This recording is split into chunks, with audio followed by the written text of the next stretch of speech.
పాటించే కొన్ని నియమాల వల్ల జీవితంలో వచ్చే కష్టాల నుంచి బయటపడవచ్చు. అవేంటో చూద్దాం.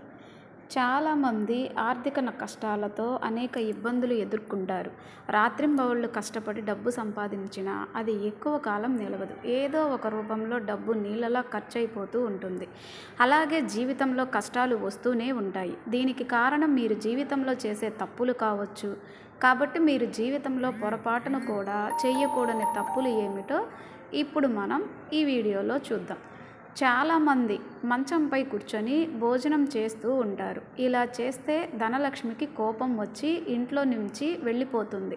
అంతేకాదు, స్త్రీలు పొద్దున లేచిన వెంటనే ఇల్లు వాకిలి శుభ్రం చెయ్యకుండా ఉంటే కూడా ఇంట్లో ధనం నిలవదు. ప్రొద్దున్నే నిద్ర లేచిన తర్వాత ముఖాన బొట్టు కూడా పెట్టుకోకుండా ఇల్లాలు భర్త ముఖం చూడరాదని, అలా చేసిన ఇంట్లో లక్ష్మీదేవి నిలవదని పండితులు చెప్తున్నారు.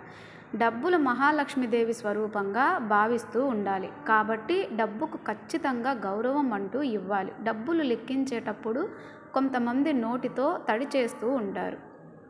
ఇలా అస్సలు చెయ్యకూడదు. ఇలా చేస్తే లక్ష్మీదేవిని అవమానించటమే అవుతుంది. అలాగే చాలామంది డబ్బులను ఎక్కడ పడితే అక్కడ పెడుతూ ఉంటారు.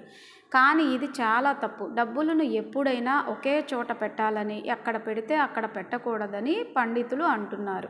వంటగదిని ఎప్పుడూ శుభ్రంగా ఉంచుకోవాలి. వంటగదిలో అపరిశుభ్రంగా ఉంటే లక్ష్మీదేవి అనుగ్రహం ఉండదని వాస్తు పండితులు అంటున్నారు. ఇది ఆర్థిక నష్టాలకు దారితీస్తుందని హెచ్చరిస్తున్నారు.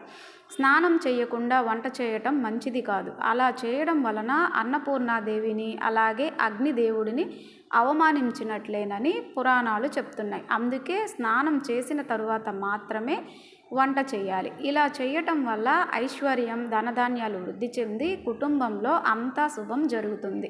ఇంటిని నిత్యం శుభ్రంగా ఉంచుకోవాలని పండితులు చెప్తున్నారు. ఉదయం సాయంత్రం ఇంటిని ఊడ్చుకోవాలని వాస్తు పండితులు చెప్తున్నారు. మీ ఇంటిని ఎల్లప్పుడూ శుభ్రంగా ఉంచుకుంటే లక్ష్మీదేవి మీ ఇంటిని విడిచిపెట్టి వెళ్ళదు.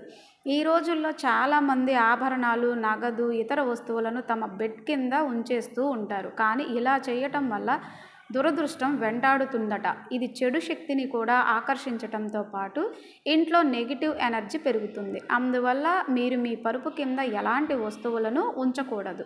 ప్రతి ఇంట్లో క్యాలెండర్ ఉంటుంది. అయితే చాలామంది కొత్త సంవత్సరం ప్రారంభం కాగానే పాత క్యాలెండర్ను పడేయరు.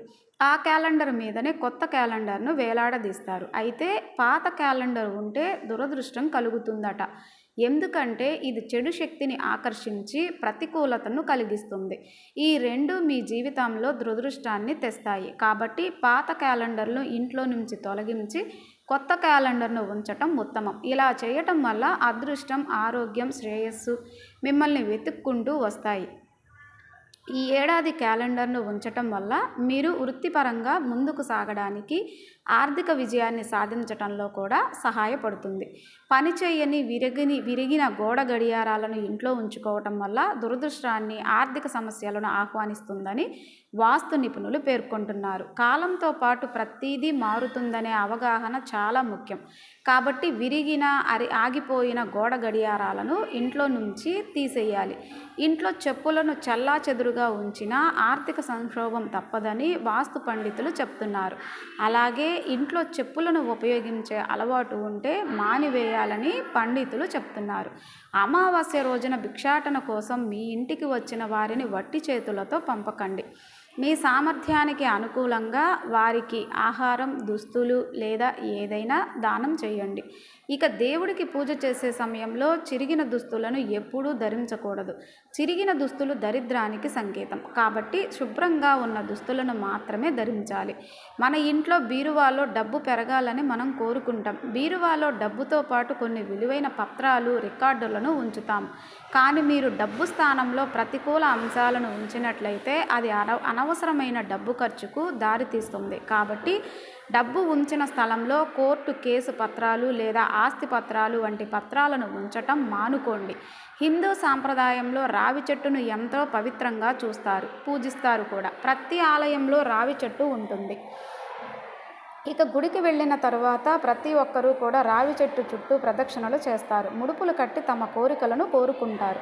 మరీ ఇంత పవిత్రమైన రావి చెట్టు ఆకులను మీ పర్సులో ఉంచుకుంటే ఆర్థిక పరిస్థితి తప్పకుండా మెరుగుపడుతుంది. అలాగే జీవితంలో విజయం